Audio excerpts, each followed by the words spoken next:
não funciona. O pior de tudo é isso, não funciona. Né? Se funcionasse, ainda podia ter uma discussão se é ético, não é ético, se é válido, não é válido. Eu considero que não é válido, claro, mas não funciona. É enxugar gelo, digamos. Porque você vai ter sempre aquelas causas gerando cada vez mais criminosos. Eles vão estar cada vez mais jovens, cada vez mais violentos.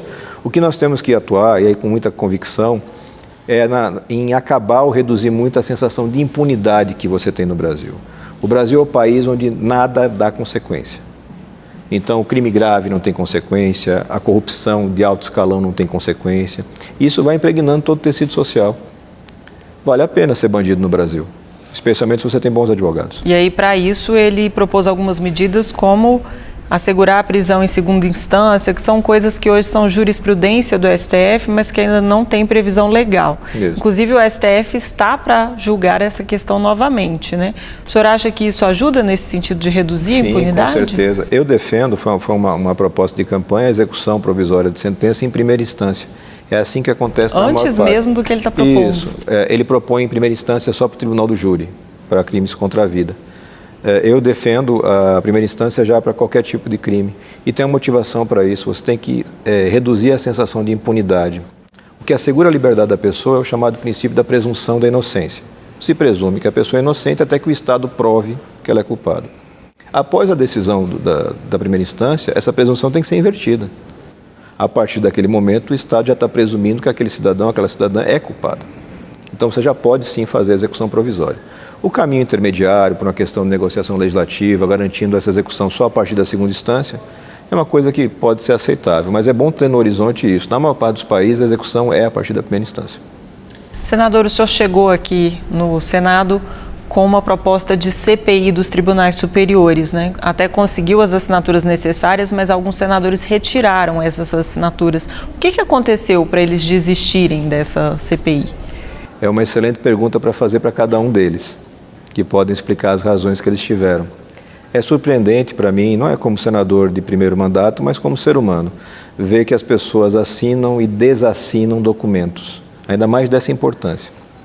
Mas o que a gente tem que fazer é focar num problema específico. Nós apresentamos o requerimento com a quantidade necessária de assinaturas, ocorreram 3 pedidos de retirada de assinatura, é um direito parlamentar, e aí ele discute com sua base, com seus eleitores, o porquê dele fazer isso. E o caminho natural seria a devolução do requerimento para que a gente pudesse fazer a complementação das assinaturas. Infelizmente, a presidência entendeu de forma diversa, orientada pela Secretaria da Mesa.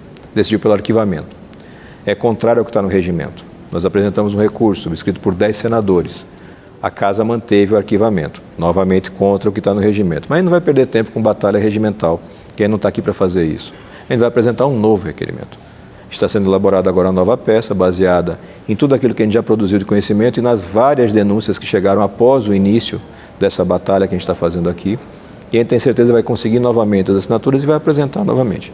Porque mudar essa situação de poder inatingível que você tem na cúpula do judiciário é essencial para que você tenha uma democracia de verdade no Brasil. O que essa CPI quer investigar? A gente quer ter a transparência das Cortes Superiores Brasileiras. Você tem problemas de ordem operacional, por exemplo, você tem que esclarecer para o cidadão por que a causa que você propõe pode demorar 10 anos e a que eu proponho, sobre o mesmo tema, dura 1 dia, 2, 3, uma semana. O que a Constituição não permite é que a gente entre no mérito de decisões judiciais, porque o Congresso não é uma casa revisora do Judiciário. E ninguém pretende fazer nada parecido com isso. A gente quer tratar das questões operacionais. E também fazer um outro ponto, que é previsto na Constituição e que já foi reconhecido pelo STF, tem um voto do ministro Celso de Mello muito claro nesse sentido, que é o decano do Supremo. Você tem sim condições de fazer CPI para apurar fatos praticados por ministros que possam configurar no futuro o chamado crime de responsabilidade, que não é crime, é infração político-administrativa, mas que é ensejador de um futuro processo de impeachment, se for o caso. Então, o STF já reconheceu que para essas duas situações cabe a CPI e já tivemos uma CPI do Judiciário no Senado em 1999. Então, o objetivo é levar clareza, levar transparência, levar fiscalização para o único ponto da República que ainda não foi tocado. É bom a gente lembrar, a gente já teve senadores investigados e presos, deputados, prefeitos, governadores, um ex-presidente da República. Nós tivemos um presidente da República em pleno exercício que foi denunciado por 2 vezes por corrupção.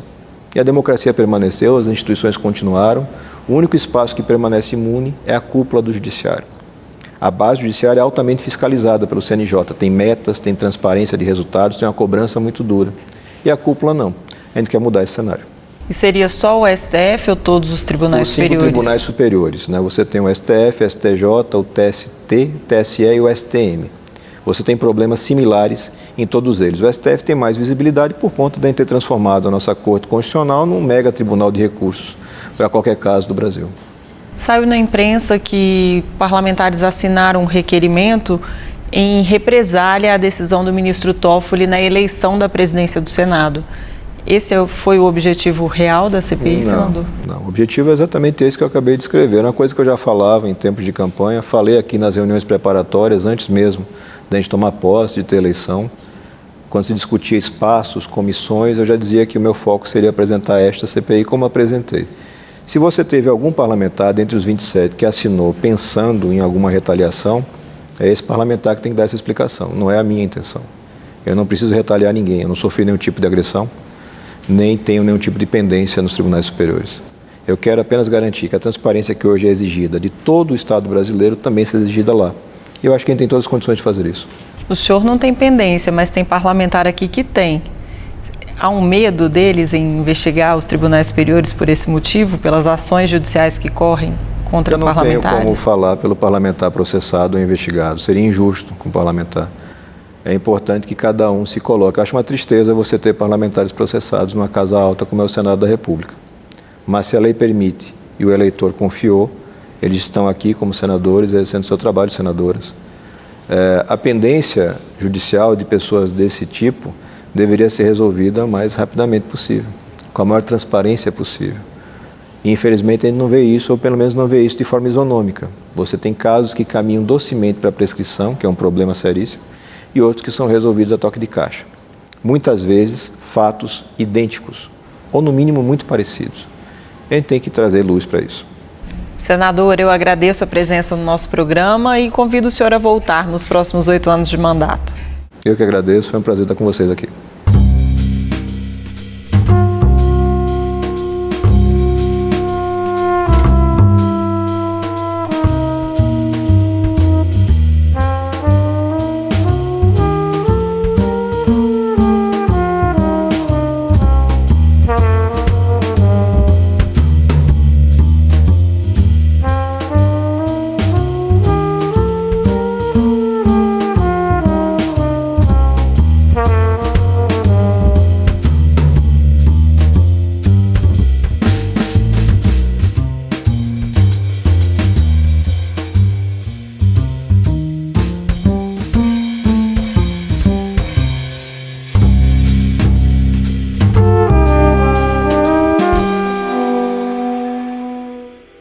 A gente não pode, a gente não vai tergiversar, a gente não vai virar a cara para a sociedade, a gente não vai ter a covardia de, a pretexto qualquer, deixar de enfrentar esse ponto. Então é muito relevante para nós todos deixar claro para a sociedade que essa batalha continue.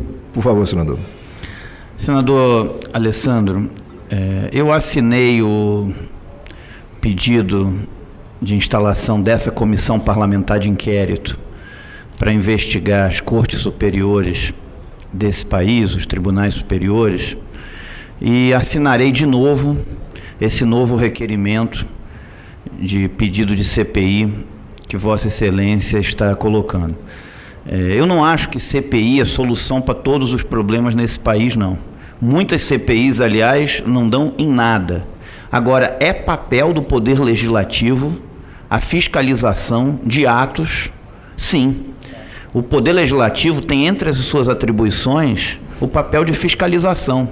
E cabe, ocorrendo fato determinado, cabe sim ao Poder Legislativo investigar. Então, Vossa Excelência, conte com a minha assinatura. Vejo que aqui, infelizmente, às vezes alguns têm receio de comprar brigas com o Poder Judiciário, mas nós temos que exercer o nosso papel aqui, o nosso papel constitucional e defender a sociedade brasileira. Alguns falam assim, mas vai dar um problema institucional. Isso dá um problema institucional com o Poder Judiciário. Problema institucional é o Poder Judiciário brasileiro ser o que ele é hoje. Um poder lento, burocrático, caro, cheio de ineficiências, cheio de tráfico de influências. Isso é um problema institucional. Porque a sociedade deseja um poder que seja ágil, deseja um poder que cumpra com a sua função perante ela. Então, eu não generalizo, do mesmo jeito que eu não aceito essa coisa que todo político é ladrão, que algumas pessoas gostam de dizer na sociedade, também nós não podemos generalizar no outro poder. Até porque, como Vossa Excelência bem disse, a esmagadora maioria é formada de pessoas de bem. Agora, se há um fato, ele precisa ser investigado, sem pré-julgamento, sem pré-julgar ninguém, sem pisar em ninguém, sem linchar ninguém, mas dando direito de defesa, investigando, fiscalizando e cumprindo a função constitucional do Poder Legislativo. Então, terá minha assinatura esse requerimento de pedido de instalação dessa comissão parlamentar de inquérito. Agradeço as palavras, senador. Passa a palavra ao senador Cajuru. Senador Alessandro Vieira, eu tenho dito nas minhas redes sociais e em uma entrevista que vou dar hoje ao jornal El País, que esse Senado tem hoje, com maior surpresa, Vossa Excelência. E eu lhe cumprimento pela tranquilidade de seguir esse seu desejo, que é um desejo da nação, sem nenhum revanchismo. Eu digo às pessoas, a jornalistas, como o Datena que me perguntou, da Band, eu falo, olha, um homem preparado, Datena, um homem de honra absolutamente irretocável, respeitado em seu estado, respeitado pelos colegas aqui, sabe conduzir, sabe recuar no sentido de reconhecer às vezes que houve algum erro, né, na primeira redação da CPI. Ouviu um colega nosso junto comigo, eu aliás virei um auxiliar de Vossa Excelência, né? Todo dia eu vou lá e falo, o senador fulano veio aqui falar comigo, o delegado aceita, e Vossa Excelência aceita, ouve. Então essa capacidade de ouvir é muito importante. Eu tenho certeza que a construção agora será tranquila e que a Suprema Corte entenda que de nossa parte aqui, como Vossa Excelência colocou bem, apenas queremos fiscalizar, como colocou o senador Regufe. E nós não recuamos nem para tomar impulso. Esqueçam, recuar nós não vamos. Agora, vamos fazer um trabalho com respeito, vamos fazer um trabalho para mostrar à nação a verdade da Suprema Corte, como colocou bem, sabendo que lá tem reservas morais, né? Tem pessoas sérias, preparadas, que pensam no país e que respeitam. Então pode contar comigo, evidentemente. De novo, eu fui o primeiro a assinar e serei de novo, se Vossa Excelência me der esse prazer. Com certeza, senador Cajuru, o senhor nunca vai ser um auxiliar, um parceiro nessa construção de uma nova política que represente mais de perto o cidadão.